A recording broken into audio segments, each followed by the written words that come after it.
Balls up, bear down, red zone, let's go. C-H-I-C-A-G-O. Balls up, bear down, red zone, let's go. C-H-I-C-A-G-O. Balls up, bear down, red zone, let's go. C-H-I-C-A-G-O. Balls up, bear down, red zone, let's go. C-H-I-C-A-G-O. Balls up, bear down, red zone, let's go. C-H-I-C-A-G-O. Balls up, bear down, red zone, let's go.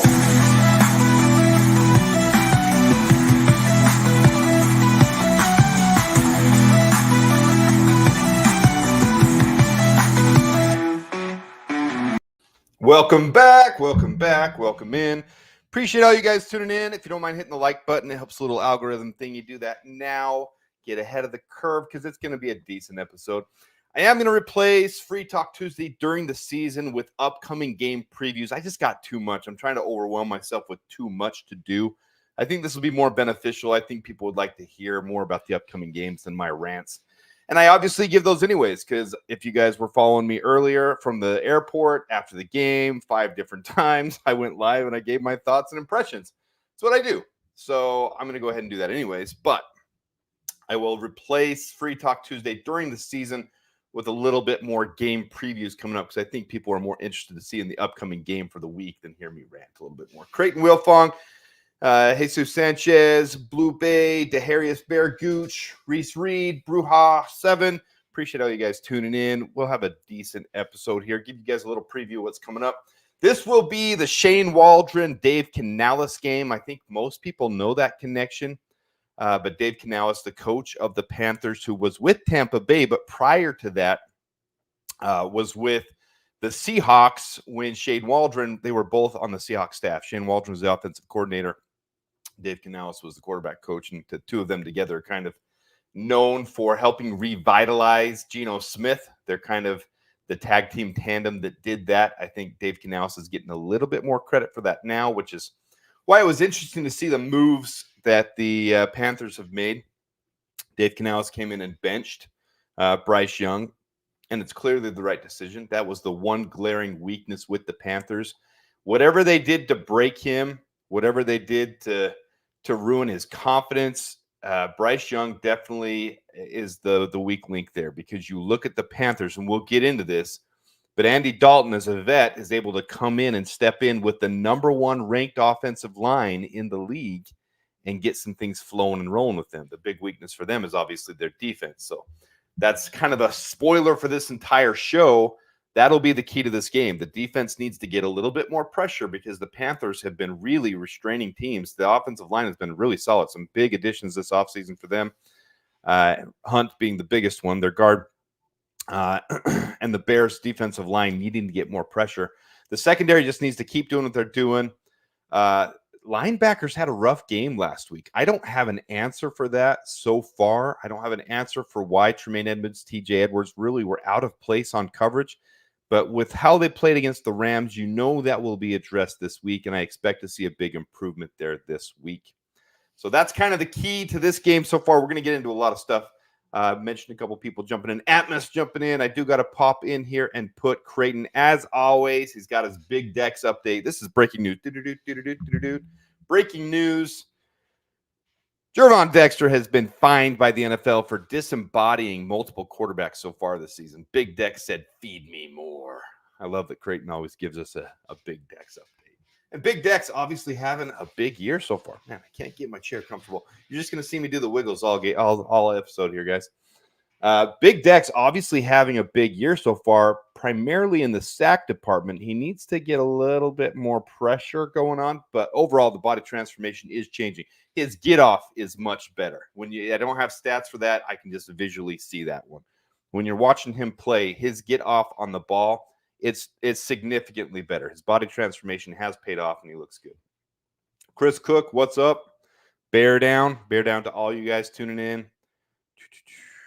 All right, Reese Reed. I rewatched the game focusing on blocking. They were a different team second half, especially Shelton.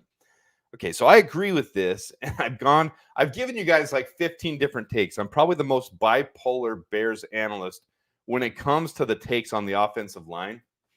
And I'm going to tell you, I'm still unhappy with the line. And I'm even more unhappy because what I saw in the second half was Shane Waldron being a freaking genius. We were really hard on him. I've rewatched the game twice, and it has helped. I've watched a couple other quarterback analysts, especially, oh, man, which one is it? It's one of those things where brain fart happens, guys. Chase Daniel. Chase Daniel did a really good job of exposing some of the schemes or opening up or showing some of the schemes that Shane Waldron did, and especially one with the handoff, the triangle set on the left, and DJ Moore after the snap coming around. I mean, he's as in his words and Chase Daniel's word, there was a Mack truck opening for DJ Moore. And so I like a lot of what I saw with Shane Waldron in the second half. I'm really, really frustrated with this offensive line. Now, everybody's kind of backing off them a little bit, saying, oh, the line is – and it's funny because I'm the one kind of defending the line most of the time, saying our line is talented. They're just making mistakes. And now I'm going reverse. Now that we had a win in a big game, I'm the one saying, no, I'm unhappy with the line. Like, I really am unhappy with their discipline, the penalties, and that they're just not sealing basic blocks in the NFL. They look like my high school team. That's what they look like. A high school team that has to be coached from square one. And that's not where you want your NFL team to be. So it worries me that this line could hold us back this year. Because the more I watch tape, I watched the All-22 a couple times now. I did a little video with the All-22 on one of the things that stuck out to me on the Pass Pro, and I gave credit. In that video, it was all about giving the line a little bit of props. It's just not completely there. And I blame Chris Morgan. I do. I really think the talent is there, but Braxton Jones looks terrible this year. Darnell Wright doesn't look the same. The tackles aren't being coached properly on the end of the line. Nate Davis came in as a vet and looked really good. And when you deduce that the young ones are the ones that are struggling, I don't see the same struggles a lot of people are seeing in Coleman Shelton. A lot of people are seeing Coleman Shelton as the big weak link. A couple really bad plays by Coleman Shelton, but other than that, I think he's played fairly solid. It's really the young guys on the end that have me worried, and that comes down to Chris Morgan being their coach the whole time. So I'm not going to harp on the video too long on that one. That's not going to be the point of this video, but the offensive line should have reprieved this game. The Panthers are one of the worst in the league. And let me go here. Make that bigger for you guys. So through 4 weeks, in fact, let me move me to the side so you can see that. Through 4 weeks, the Bears, look at the pressures come down on the defensive line. 20 pressures week 1, 18 pressures week 2, 7 pressures week 3, 9 pressures last week, 3 sacks in 3 of the 4 weeks. So that's good. The Panthers have allowed the least amount of pressures through 4 weeks with 16. Have allowed the least amount of sacks through 4 weeks with 1. So our defensive line is going to have their work cut out for them. And on the other side of that, here's the defense. This is where the offense can get going. The defensive line, bottom 5 in all these categories for the defense, for the Panthers defense. Yards allowed per game, yards per play allowed, and rushing yards allowed. So there's a big opportunity for the offense to get rolling and the offensive line to be able to have their way with the Panthers defense. So this is a game for them to reestablish themselves, recreate an identity, be able to fix some of the little mistakes and be able to work through those things, because this is a game that can build confidence when you're facing a Panthers defense that's that struggling. They have the second least sacks in 2024 through 4 games. They only have 5 sacks all year, and they have the least amount of quarterback hits through 4 games with 11. So big week for Caleb Williams to finally get some reprieve. Big week for this offensive line to finally have an opportunity to reestablish their identity, and they desperately need to do so. It's one of my keys to this game. All right, let's get back to the chat. What up? What up? What up? Bruja, what up? Reese Reed, what up? All right, Creighton. Man, thanks for being here, guys. Just seeing if there's anything I've missed. Jeff Hightoff, you know we do. You know we do.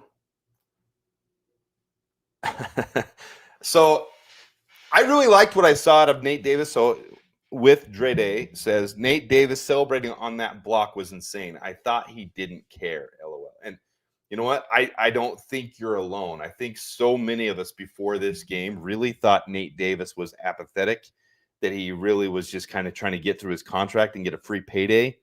We don't know. I mean, we run with a lot of assumptions, and that's one of the things with Nate Davis. I was really happy to see him have the best game, both pass blocking and run blocking.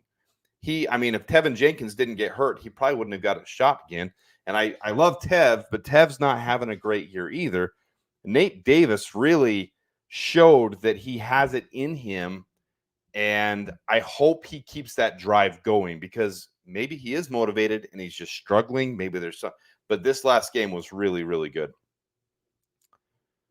I'm not going to touch that with a 10-foot pole, Chris Cook, because I think that's your clickbait stuff from Chat Sports. I get in trouble on Twitter for trashing Harrison Graham, but I think that's your clickbait stuff. There's zero shot, this much, zero shot. We trade number 13.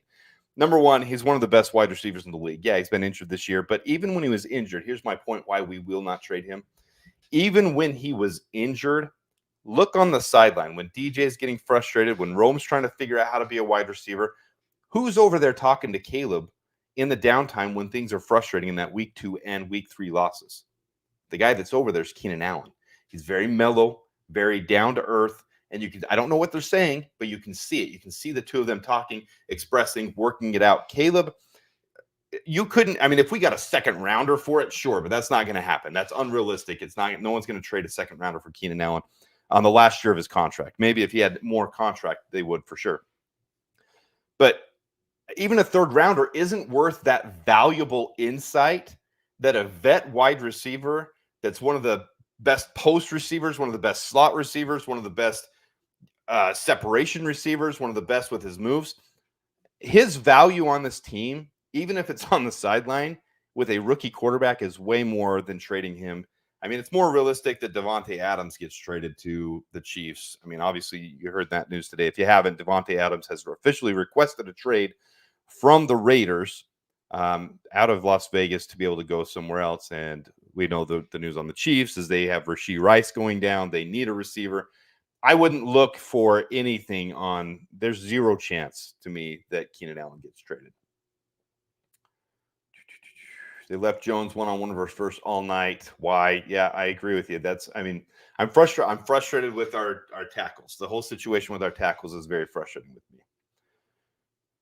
Thank you, P. Funkster Jones. Appreciate that. Yeah, of all games, guys, I'm going to get into that here in just a minute. Very shortly, I'll get into that. We're going to try to keep this under a half hour just for expectations for you guys. Just the same with Free Talk Tuesday. I'm just replacing Free Talk Tuesday with more of a preview show for the upcoming week. This of any game, we match up really well with the Panthers. Our defense, our secondary, they should be able to handle Andy Dalton.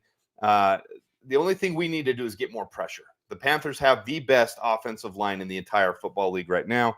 That was on the previous slide I showed. Have allowed the least amount of pressures through 4 weeks with only 16. And just for reference, the Bears have allowed, north of 40. I think it's around 50 pressures through 4 weeks. And they've allowed the least amount of sacks through 4 weeks. And we're somewhere around like 25th or 26th in sacks. So we've got our work cut out for us against the Panthers with their offensive line. But other than that, their run defense is weak. Their yards allowed, they're bottom 5. Yards per play allowed, bottom 5. So this is an opportunity for Caleb to be able to get the. I mean, keep doing keep it simple, stupid. That's what I'll say for this game. Keep it simple, stupid. Do the basics. Game manager, just like last game, which he did extremely well. Hand the ball off, a lot more under center. Hand the ball off, get the run game going. Give the opportunity for the offensive line to reestablish an identity. And with their weak pass rush, with their weak defensive line, that gives the opportunity for Caleb to get some of these easy passes out that he's been doing, some easy dink and dunks. And Shane Waldron is going to be calling up a game. This is the game you want to watch for Shane Waldron to call up a game. He's going to do it. And then you're going to get a couple opportunities to fly out some of those deep balls. I wouldn't expect more than 3 or 4 or 5 during the game. But this is the game where you absolutely can do that. All right, let's go to, right here. Here's our pass blocking efficiency so far this year. So it needs some work. We're back down to 24th again, but if you compare it, it's right in line with 2022 and 2023. 82.6 is our pass block efficiency grade. Not great. If you look at the very top, I know this is probably really small for those of you looking on your phones, but at the very top there is Carolina. They've only allowed 1 sack, 16 pressures overall, 94.3 pass block efficiency grade. which is by far the best in the NFL. And it's not like they played all crappy teams. They played a decent schedule. And 94.3 for reference, number 2 is 90.3, then 90, then 89, 88, 88, 88, 87, 87, 87, 86, 86, 86, 86, 86, 85, and slowly incremental down. But that gap between 1 and 2, this Panthers offensive line is revitalized and they are stout. So it's going to be all on the boys. Here, I'll pull these guys up. It's going to be all on the boys, the defensive line, to be able to pull this one off and get pressure against Andy Dalton, because he's a vet. He knows what he's doing. He can dissect our secondary just like the Rams did last week if we don't get the pressure on him. I think there's going to be a big focus on that this week with Matt Eberflus to be able to fix the problems we had with TJ Edwards, Tremaine Edmonds, and our Tampa 2 defense, and the way that we had our zone scheme laid out, because it made it very easy to dissect across the middle of the field. So I hope they'll just work on that this week. But then it's up to these guys. Now, don't take these numbers to be – this is last week's numbers. I was comparing last week, this year, the first 3 games to last year, and I just want to show this for reference. This is what I'm talking about with this defensive line. This is where we are through 4 games. DeMarcus Walker, Andrew Billings, really up to snuff with pass rush win rate, and it doesn't always translate to your sacks. That doesn't mean everything, because you need to get the pressure, and that's what these guys are doing. And then you got Montez Sweat and Gervon Dexter really getting the most pressure. I'd like to see those numbers a little bit higher, pressures per play. 6.8 is really good for a defensive tackle. 6.3 for a defensive end isn't the best. We need to get a couple of those guys getting more pressure. We need a lot more pressure. We need to be getting that. But this is where these guys stand. I know this can be kind of confusing just throwing numbers out there, but you see the total pressures, sacks, hits, hurries. PRP is PFF's metric for how often they get a pressure. Basically, around 10 is going to be really good. Down around 0 is really bad. 5 is where you want guys to be at a minimum. So our guys are kind of hovering at a minimum. So they really need to have a big game here. Put some pressure, and that's a hard task to do against a Panthers line that I just showed you was the best at pass block efficiency, but they need to get it going this game. A big opportunity for them. So that's what needs to be rolling on this game. All right, we go back to tracking where we are. Here's Caleb Williams. He's on pace right now for 3,570 yards on the season. He's on pace for 13 touchdowns. I wouldn't take too much stock into that, because this is just a rookie getting his legs under him, getting his feet underneath him. And as he gets rolling, there's going to be some big games, and you're going to be able to see those numbers adjust and get back to – he's going to be right around where you want the record-breaking season to be. I'm not worried about Caleb at all, especially as I watch the L22 over again. I'm really confident in his ability, his game management. I'm sure you guys have heard. If you haven't, I'm going to share it with you. He was against the blitz this last week. He was the 3rd most efficient quarterback. Against any pressure at all, he was the number 1 quarterback this last week, because they had a good game plan for it. They had a good game plan for his checkdowns and his outs. And he's getting more familiar with this line, and even with what's sucky about this line. I mean, that's the hard part, is he's getting used to that. But it's helping him adapt and adjust and be able to get out to DeAndre Swift, get out to Gerald Everett, get out to Cole Kmet. We just need to fix the blocking and the penalties, and this team could really get clicking. Those are the things holding us back in the first quarter. In the second quarter is those things that just kill drives, those penalties, the false starts, the illegal procedures, the holdings, and then the bad blocks like Cole Kmet, attempted chop block or whatever he wants to call it. It wasn't very good. And then here's our chase to 1,000 yards. You got DJ Moore at 189. Keenan Allen obviously missed a couple days, 48. Rome Odunze 166. And Cole Kmet at 162. Let me get back to the chat for a minute, then I'll go into my predictions and show where Vegas has things. Boom. Dude, that's sick. Andy, nice. That'll be fun. Good for you. Jeff Potter, thanks for being here. PJ, thanks for being here. Good evening, sir. Good, sir. My hat's off to you. Tip it to you. I don't know if there's concern. I think people overreact. So let me actually get to that. So here's where the beginning of the season stood. Here's where we had it. So this was on my reaction video to the schedule release. This hasn't changed one bit. This is exactly what I said. We beat the Titans. We'd lose to the Texans. 50-50 game against the Colts. 50-50 game against the Rams. Win against the Panthers 50-50 game because you're going to London. And all in all, you add all this up and you've got 10.5 wins. So am I concerned? Not even a little bit. Like, I'm legit meaning that when I tell you guys, there's just been a lot of overreaction to start this year. That's what this beginning, I mean, that's Bears fandom for you. It really is.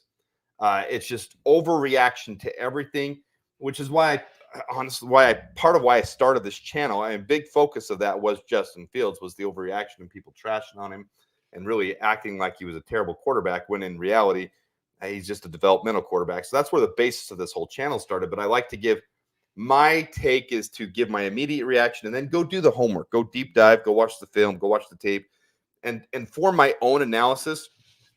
And I'm right there with you. Sometimes I get panicked and overloaded. I'm not saying everyone's the same way, but in general, Bears fandom likes to overreact to everything. And when they see a video on Twitter of Coleman Shelton getting blown up, all of a sudden Coleman Shelton is the worst center in the league and he's the worst thing we've ever done. And so it's the same thing with this year. We're 2-2 with a rookie quarterback that's developing and an offense that's coming together and a line that's really, really struggling. I mean, really struggling. So my level of concern, I want to see things take place to fix the line. The second half of last week did help that, but I see it more as Shane Waldron correcting in game to help the line with their weaknesses. And I hope he can keep doing that because there's no immediate fix for Darnell Wright, who's on the second year of his rookie deal. Am I overreacting to that? No, but he needs to get coached up and fixed properly because he's a bruiser. I mean, he's a bruiser and he looks like he's injured or something. It looks like he's just off. Like there's just something off about Darnell Wright. And Braxton Jones is looking like, well, maybe he's not the complete fix. The only fix there would be Kieran Almagaji getting healthy and getting enough reps to be able to get in the game. Even then, he's not a fix. He's a rookie. Excuse me. PJ, no word on Tevin yet. They've kept it kind of tight-lipped. You should have your first injury report tomorrow. I was looking just before this show just to see. But no big word right here. Kieran will be starting by November. That was kind of the game plan all along to get him healthy and then get him reps. So this right here, though, if you don't see a winning record by the time we get to Green Bay, that would be time for me to panic. Now, some of these teams are coming off better than we thought they would. Like the Commanders are looking really, really good, but there's also some things to expose with that too. If you look at the Commanders, it was all over Twitter today, some breakdowns on it. They're running, I mean, the amount of screens they're running for Jaden Daniels is like 3 times as many as the next team. Like if you got a dot value chart and the dots are all over here, all of a sudden the Commanders are up. It's wild. And how teams aren't adjusting to that, I have no idea, because if I'm a betting person, I'm not betting any games on the Commanders anytime soon. I'm not putting money on them. Now, I do my prediction videos, and I'm going to take the Commanders this week again because of their schedule. But when teams start exposing that and then start making Jaden Daniels have to run a lot more and he's exposed to some big hits and he's not having his dump off passes or a lot of those screens, it's going to expose the Commanders, and it's going to be, this isn't a Commanders video, but I'm just saying there's things to look for there. So all along, this is kind of what we expected, was 2-2, and that's where we stood. We look at this week's game. Right now, we're a 4-point favorite. This is according to Vegas. You've got your different odds in different places. This is the Vegas odds books. I always do that because I live here in Vegas. We're a 4-point underdog, and the total line on it's 42 points. And here is, I know this is confusing. Those who have been watching the channel will understand it. I'll just give a quick analysis of it. So before the season started, here's your 10.5 plus or minus 11 according to the Vegas books. This is the Vegas odds by individual game. They had us when the season started to be a plus or minus 9. Most places said it was 8.5, but Vegas said plus or minus 9. But if you go by individual games, at the bottom of each game there, you see right below the Titans, negative 4.5. That's what Vegas said the line was, that we were favored by 4.5. Now, when the season started, that hadn't changed. So when you look at the Texans next, before the season started, it was 3.5 before the game started. So the second number you'll see there is the game. It was 6.5. So then the Colts, it was 2 before the season started. Before the game started, they were a 1-point favorite. The Rams 1.5 before the season started. Before the game started, it was a 3-point favorite. And then those glowing numbers up by the score is what we actually won or lost by. So against the Titans, it was we won by 7. Texans lost by 6. Colts lost by 5.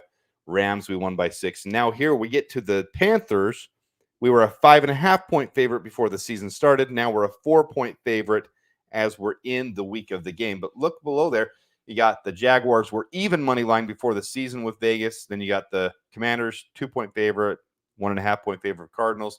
All along until that's really, if you go individual game by game, we're 11 win over under by Vegas on individual games. So am I worried at this point? No, because it's right where we want to be, and it leads right into where this team can be leading into. So my predictions for this week, this was when the schedule was released, I predicted we would win this game 33-19 and be 4-1 after this game.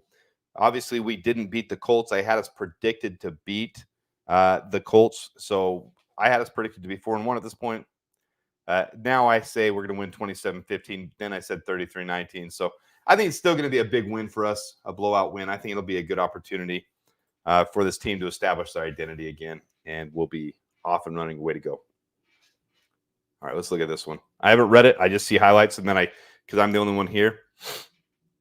Got to admit, putting Kramer in at fullback was inspiring twice as crucial short yardage, and it was successful. Hope they keep it up until they no longer works. God's play, I've heard coaches call it. You know, that's the thing about Kramer, too.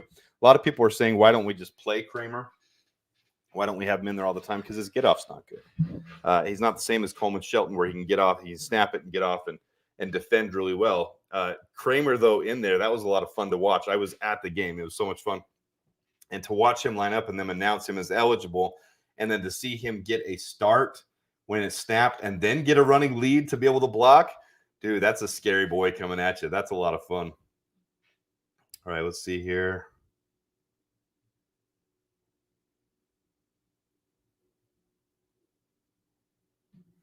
All righty.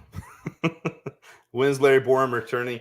He's available to return this week. And then the other one, who was our under-injured guy? He can come back for London, but I doubt they would bring him back for the London game.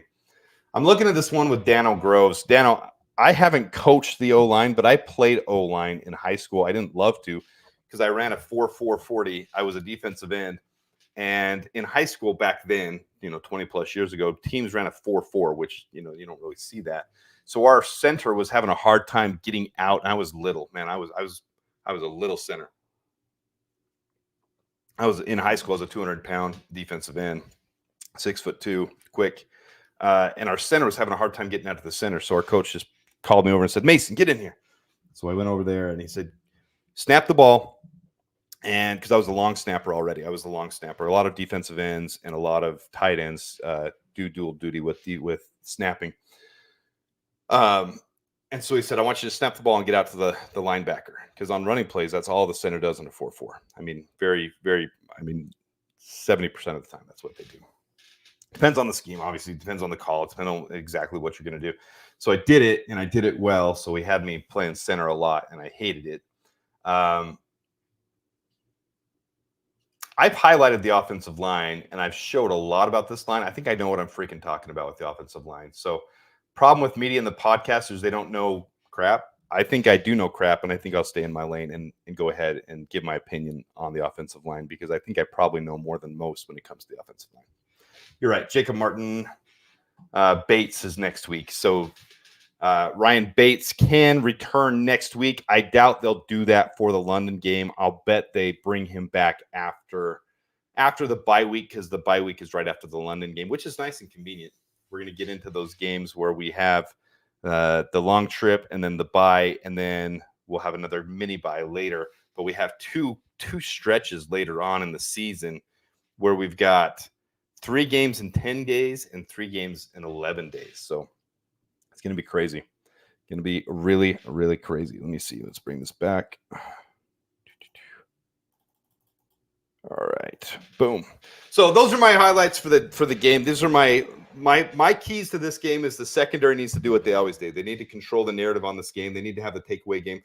We won the turnover battle last game, And if they can do that this game, we're going to have a lot of success. The defensive line needs to be able to have an opportunity to be able to break through the Panthers and that pass rush. If they can do that, if they can break through the number one pass rush defense, be able to get, I don't know, a couple sacks, be able to change the game through that, and then establish the run game and keep it going, because the Panthers have really struggled in the run game so far this year. That'll open up opportunity with how weak the Panthers pass rush has been to be able to get the passing game going. And I think you should see a better outing from Caleb as far as not just have to manage the game, but being able to open up and expose them. I think this really should be a big opportunity for the offensive line to reestablish itself and Caleb to be able to get the ball flowing and build some confidence in his passing game. So I like that idea, PJ, especially in a game like this. Obviously, it depends on where the team is flowing and how far we're up, how far where it's at. But in a game like this, I don't think we're going to have to go into halftime like we have been with a tight knit. I think this is a game where we can establish right off the bat and then let Kieran have some snaps in the second half. That's a good opportunity for you to let some of these younger players and to be able to let even Austin Booker get more snaps in the second half as well. I'm all in favor of that. So those are my keys to the game. Going to keep this right around 30 minutes. Appreciate all you guys for tuning in. A lot of good chats in the comments. Sorry I didn't get to them all. I try, but it's just me, just the one-man show. So this will be a good game, though. I have zero concerns about this game. I think the Bears will handle it very easily, that it's going to be reestablish an identity, get a win streak started, get the offense back to speed, get the offensive line more confidence than anything. And I think it'll be really, really good for that. So with that, I'm going to tune off, gonna head out, and I appreciate you guys tuning in. I'll have more throughout the week, but until next time, the Bears and bear down.